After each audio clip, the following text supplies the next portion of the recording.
एक बार फिर से आपका स्वागत है अपनी ऑनलाइन कक्षा जीके विक्रम डेला में। आज हम अध्ययन करेंगे इतिहास का पाठ नंबर 4। पाठ का नाम है औद्योगिकरण का युग। औद्योगिकरण का युग यानी किस प्रकार से विश्व में उद्योगों का विकास हुआ था। क्या हमेशा से उद्योग धंधे ही थे? कौन सी शताब्दी में उद्योग है वो विकसित हुए? उत्पादन किस प्रकार से होने लगा था? उस प्रकार से उस चीज़ों के बारे में हम इस पाठ में अध्ययन करेंगे। और उसके बाद हम पढ़ेंगे कि भारत में किस प्रकार से औद्योगिकरण का विकास हुआ और किस प्रकार से नई नई चीज़ें हैं वो बन के विश्व में आई। बात हम करें 1900 ईस्वी की। कौन सी ईस्वी की? 1900 ईस्वी की। 1900 ईस्वी में देखते हैं कि हमारे पूरे विश्व में रेल, कैमरे, तरह तरह की मशीनें, प्रिंटिंग प्रेस यानी छपाई मशीनें, तरह तरह के कारखाने और पुलों का निर्माण, पानी की जहाज़ें, बड़ी बड़ी इमारतें, ये सभी आधुनिक विश्व के बारे में बताती है कि जो हमारी 19वीं सदी थी। 19वीं सदी का मतलब हो गया 1800 से 1900 ईस्वी तक। तो 1800 से 1900 ईस्वी तक जो 100 वर्ष का समय था, इस वर्ष में हम देखते हैं कि विश्व में तरह तरह के आविष्कार होने लग गए थे। यानी रेलगाड़ी का निर्माण हो गया था, पटरियों का निर्माण हो गया था, रेल के इंजन का निर्माण हो गया था, डिब्बी का निर्माण हो गया था, कैमरे का निर्माण हो गया था, मशीनों का निर्माण हो गया था, प्रिंटिंग प्रेस का निर्माण हो गया था, कारखानों का निर्माण हो गया था, बड़े बड़े पुल है वो मैकेनिकों के द्वारा, जो मिस्त्री हैं उनके द्वारा बनाए जाने लगे, पानी के जहाज बनाए जाने लगी, बड़ी बड़ी 5-5, 10-10 मंजिली इमारतें बनाई जाने लगी। इससे हमें पता चलता है कि हमें वो अभी किसकी चर्चा कर रहे हैं? वर्तमान विश्व की यानी बदले हुए विश्व के बारे में हमें बात कर रहे हैं। तो किस प्रकार से देशों में कौन सी शताब्दी में उद्योगों का विकास हुआ, कौन सी शताब्दी में उद्योग आए, उसके बारे में हम इस पाठ में अध्ययन करने की कोशिश करेंगे। ये तो हमने देखा कि 1900 शताब्दी में ये चीज़ें हो गई हैं 1900 ईस्वी में, लेकिन उसके बाद उससे पहले किस प्रकार से परिवर्तन आए, किस प्रकार से जो आधुनिक विकास हम देखते हैं वो लोगों के लिए किस प्रकार फायदेमंद था, किस प्रकार से नुकसानदायक था, उस चीज़ों के बारे में हम इस पाठ में अध्ययन करेंगे। एक शब्द आता है प्राच्य। क्या शब्द है? प्राच्य। प्राच्य का अर्थ है कि एक भूमध्य सागर। कौन सा सागर है? भूमध्य सागर के जो पूर्व में स्थित देश है ना, उसे कहा जाता है प्राच्य।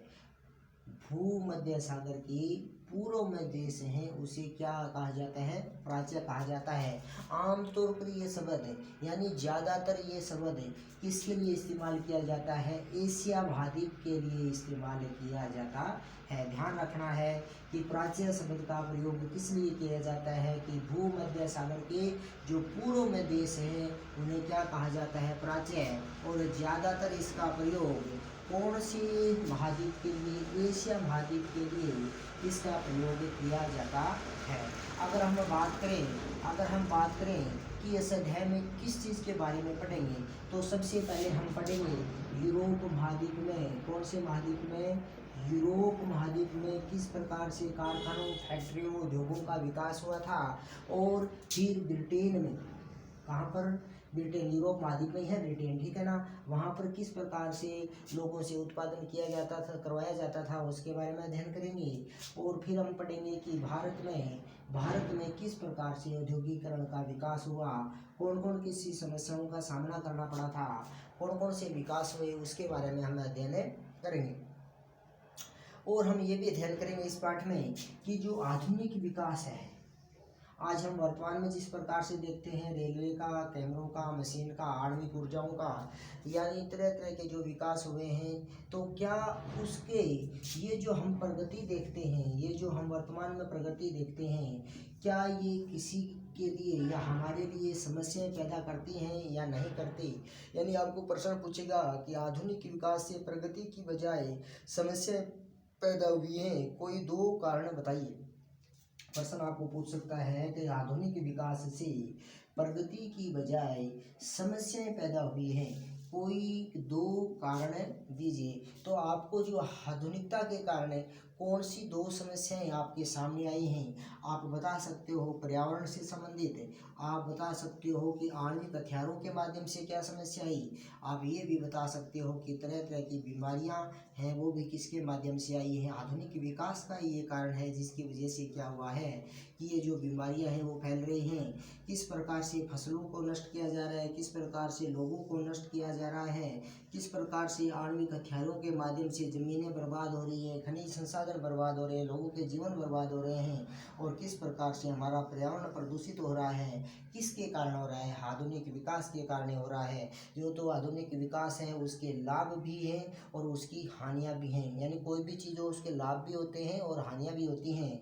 तो अगर आपको पूछे कि आधुनिक विकास के लाभ बताइए तो आपको लाभ बताने हैं, और अगर आपको पूछे कि हानियाँ बताइए तो आप बता सकते हैं कि इससे क्या होता है। पर्यावरण है वो प्रदूषित होता है और पर्यावरण में ज़्यादा से ज़्यादा नुकसान होता है। आणविक ऊर्जा से हमारी जो वातावरण है वो प्रदूषित होता है, हमारी ज़मीनें हैं वो खराब होती हैं, हमारे संसाधन हैं वो क्या होते हैं, कम होते हैं, और जो लोगों के जीवन के साथ है तो आणविक हथियारों के माध्यम से क्या किया जाता है, खिलवाड़ किया जाता है।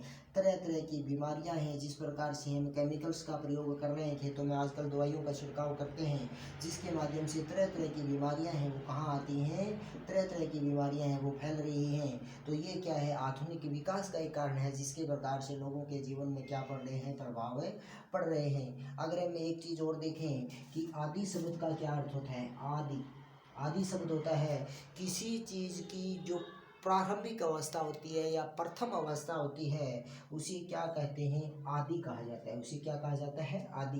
किसी चीज़ की पहली अवस्था का संकेत क्या कहलाता है, आदि कहलाता है। अगर औद्योगिक क्रांति से पहले की हम बात करें, हमने ये तो बात यहाँ पर पढ़ी थी कि 19वीं शताब्दी में क्या हो गया है, पुलों का निर्माण हो गया, रेलवे का निर्माण हो गया, आणविक हथियारों का निर्माण हो गया, ठीक है, इमारतें बन रही हैं, प्रिंटिंग प्रेस बन गई, मशीनें हैं वो जो चल रही हैं, कारखाने वो चल रहे हैं। लेकिन 19वीं शताब्दी से पहले कि उद्योग है वो आए किस प्रकार से, क्या हमेशा से उद्योग थे या कहीं पर और कहीं दूसरी जगह पर उत्पादन होता था, क्या कहानियाँ थी, हम उसके बारे में अध्ययन करने की कोशिश करेंगे। अगर हम औद्योगिक चीज़ों की बात करें, औद्योगिक क्रांति की बात करें, तो हम तो क्या सोचते हैं कि फैक्ट्रियों में जो उत्पादन होता है, फैक्ट्रियों में होने वाला उत्पादन है उसे क्या कहेंगे, औद्योगिक क्रांति कहेंगे। या उद्योगों में जो मजदूर काम करते हैं, यानी कारखानों में जो काम करने वाले मजदूर होते हैं, ठीक है ना, वो उसी औद्योगिक मजदूर कहा जाता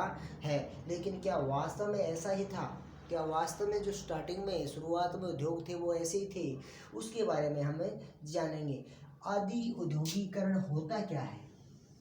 आदि औद्योगिकरण क्या होता है कि अंतर्राष्ट्रीय बाजारों के लिए अगर हम बात करें कि यूरोप महाद्वीप के जो देश थे वो अन्य देशों पर क्या किए हुए थे, कब्जा किए हुए थे, यानी गुलाम बनाए हुए थे अन्य देशों को। जिस प्रकार से अफ्रीका, अमेरिका, नेपाल, भारत, श्रीलंका, इन देशों को इसने क्या बना रखा था, गुलाम बना रखा था। और भी बहुत से देश थे जिनके लिए ये जो ब्रिटेन और यूरोप के लोग थे वो क्या करते थे, वहाँ पर बड़ी चीज़ों का बड़ी संख्या में उत्पादन करते थे, और उत्पादन करके वो क्या करते थे, अंतर्राष्ट्रीय बाजारों में उन चीज़ों को बेचा करते थे, ठीक है ना। तो उसी प्रकार से अंतर्राष्ट्रीय बाजारों के लिए बड़े पैमाने पर उत्पादन, और वो उत्पादन करना कहाँ पर, फैक्ट्रियों में नहीं करना है। कहाँ हो रहा है उत्पादन हो रहा है घरों में।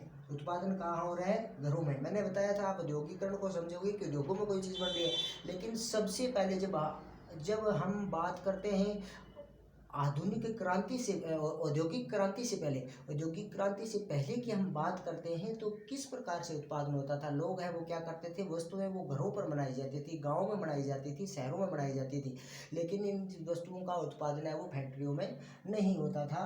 तो होता कहाँ था, घरों में इनका उत्पादन होता था। कौन लोग करवाते थे, किस प्रकार से किया जाता था, उसके बारे में हम आगे अध्ययन करेंगे। आज हमने पढ़ा कि 19वीं शताब्दी में कौन सी चीज़ें बन गई हैं। प्राचीन शब्द क्या होता है, सबसे पहले उद्योग है वह कहाँ विकसित हुए थे और भारत में उद्योग है वो किस प्रकार से उभरे थे, उसके बारे में हम आगे अध्ययन करेंगे। और जो आधुनिक विकास जो प्रगति की बजाय है वो समस्या भी पैदा करता है, किस किस प्रकार से लोगों के जीवन में समस्या पैदा करता है उसके बारे में हमने पढ़ा।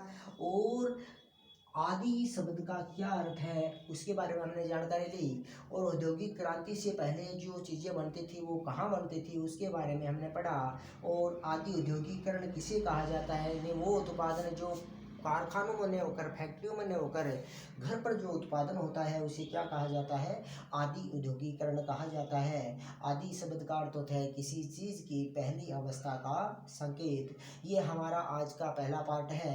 मैं आशा करता हूँ आपको ये बातें समझ में आई होगी। आप इस चैनल को ज़्यादा से ज़्यादा शेयर करें, सब्सक्राइब करें, लाइक करें और कमेंट करना ना भूलें। धन्यवाद।